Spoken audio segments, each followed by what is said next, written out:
Y es por eso por lo que el país ha entrado también en una fase en la que la corresponsabilidad, en mi opinión, es fundamental. Yo no sé hasta qué punto somos capaces de generarla. No sé hasta qué punto los liderazgos políticos que nadie como nosotros, los gobernantes, tenemos que ejercer, son capaces de suscitar actitudes colectivas, vertebrar país, vertebrar a las organizaciones, hacerlas corresponsables con lo que viene. Creo que esa es una gran tarea que tenemos. Y admito críticas, pero es una crítica que quiero compartir con todos ustedes. O el país se pone efectivamente en esta gran mutación que tenemos que hacer, o no seremos un país de primera, no seremos un país competitivo, un país con capacidad de crecer, de crear espacios económicos, de crear nuevas empresas, de generar empleo. Yo pienso que esta clave la tenemos sobre nosotros para varios años.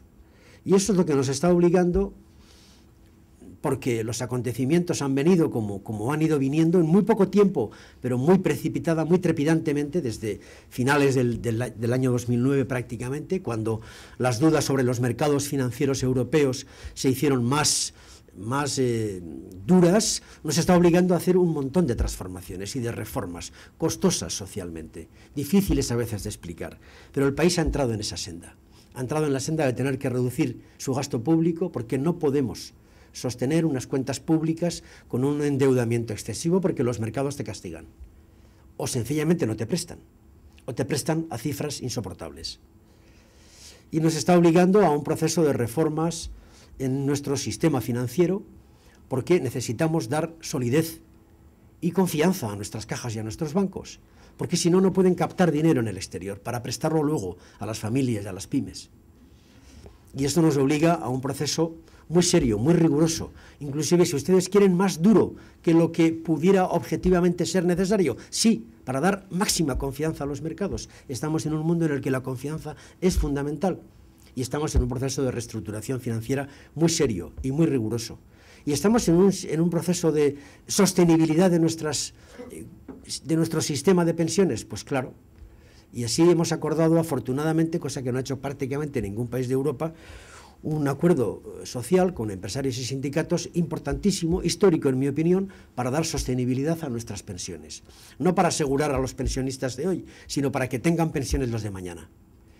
Y eso es lo que hemos hecho en febrero de este año, o la flexibilización laboral hacia lo que llamamos una filosofía de flexiseguridad imprescindible en una cultura en la que el mundo del trabajo, el mundo de la empresa, se somete a una velocidad en los acontecimientos, en los mercados, en los pedidos, en las previsiones, que era desconocida hace poco tiempo. Y eso nos obliga a repensar el modelo energético o a hacer ahorros energéticos, porque somos muy dependientes, y nos obliga a mejorar nuestra calidad educativa o nuestra excelencia investigadora o la calidad de nuestros licenciados. España tiene que hacer todo esto, señoras y señores, y solo una cultura de corresponsabilidad es posible que impregne al conjunto del país en esa línea, ¿no? Eso, en mi opinión, es lo que afecta también a la empresa, a las empresas, a la nueva cultura de la empresa en la que se inscribe la idea de la responsabilidad social. Y el título de esta jornada era la creación de valor. Yo añadiría de valor compartido, como bien decían Porter y Kramer en su artículo sobre la manera de reinventar. Yo no sería tan ampuloso o tan ambicioso de reinventar el capitalismo, decían ellos, ¿no? Y de desatar el crecimiento y la innovación, pero ciertamente creación de valor compartido, porque la empresa debe crear valor para todos, porque es ese valor para todos el que revierte en la empresa. Un círculo virtuoso, no un círculo vicioso, como el que hemos venido padeciendo en gran parte por las perspectivas financieras del beneficio a corto plazo, generadores en gran parte en la actividad financiera de las burbujas que hemos padecido y que todos hemos construido con más o menos culpabilidad. Hablamos, por tanto, de que hay que insistir más en la pregunta de qué hacemos, no en la pregunta como suele hacerse desde una perspectiva de la acción social de la empresa, confundiéndola con la responsabilidad social, cuando se pregunta a mucha gente qué hacemos con los beneficios. No, la pregunta es, por el contrario, cómo generamos los beneficios. Esta me parece a mí que es una de las esencias de la cultura que estamos queriendo defender y predicar desde hace ya casi 10 años. Hablamos de la diferencia fundamental entre una visión de la ética como el carácter esencial de una empresa o esa visión de la ética utilitarista, en muchas ocasiones colateral, como única manera o como un instrumento para lavar la imagen de la empresa. Como suelen señalar los amigos de Ednor, hablamos de que la empresa no es ética porque es rentable, sino que es rentable porque es ética. Hablamos de esta concepción avanzada y moderna de la empresa que supone no entender a la empresa frente a la sociedad, sino a la empresa en la sociedad. Me suele gustar esta idea de que la empresa no es una isla, es un espacio abierto al que todo el mundo ve, al que todo el mundo mira, que tiene que desarrollar en una cultura de excelencia su diálogo multi-stakeholders con cada vez más protagonistas en este universo que impregna la estrategia de la empresa.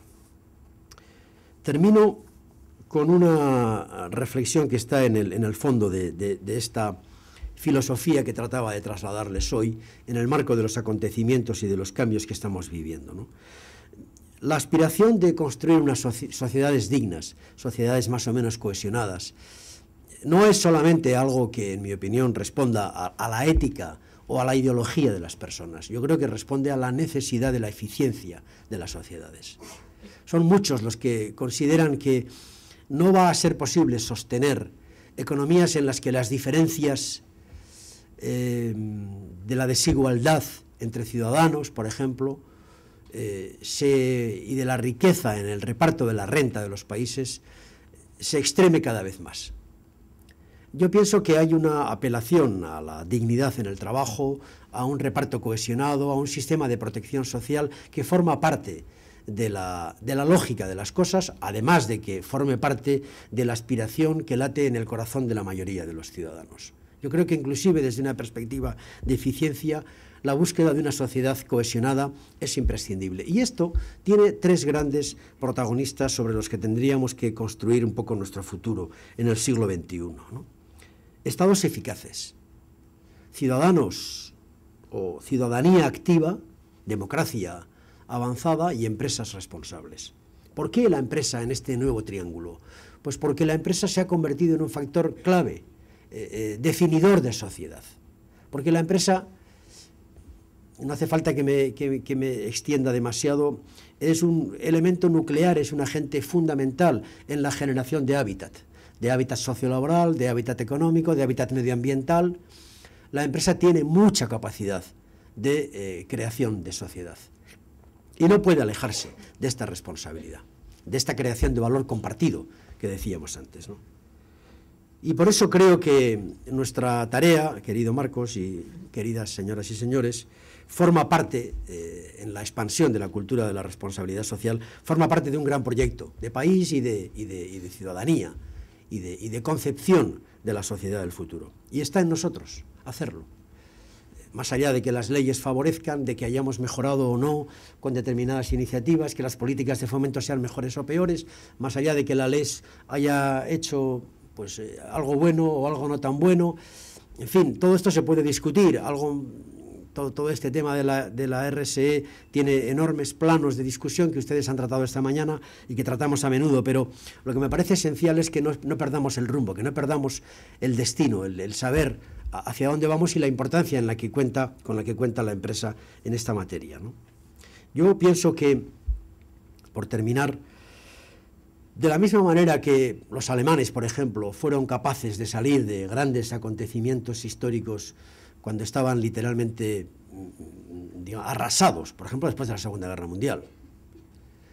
De la misma manera que los japoneses construyeron gran parte de su economía después de la Segunda Guerra Mundial. No son dos pueblos que merezca precisamente despreciar, sino al contrario, poner en común de lo que son capaces las gentes que cuando se vertebran y cuando deciden salir de la catástrofe. Yo pienso que como de la misma manera que, como dicen los chinos, de la crisis salen las oportunidades, los japoneses van a salir de esta crisis probablemente rehaciendo el país, aportando enormes esfuerzos colectivos, todos, los trabajadores de Toyota y los de Fujitsu, todos van a acabar haciendo un gran esfuerzo por sacar al país. De la misma manera que los españoles hicimos en la transición y en los años 80, en los periodos de la reconversión industrial, todo un proceso de modernización que nos ha llevado a donde nos ha llevado, yo pienso que todos también en este momento, nosotros aquí, en Madrid, en España, ahora, tenemos una gran tarea colectiva, una tarea de esfuerzo colectivo, de adaptación a los nuevos tiempos, de pensar de otra manera, de corresponsabilidad, sabiendo, como debemos de saber, que el futuro está en nosotros, no en otra parte. Muchas gracias. Bueno.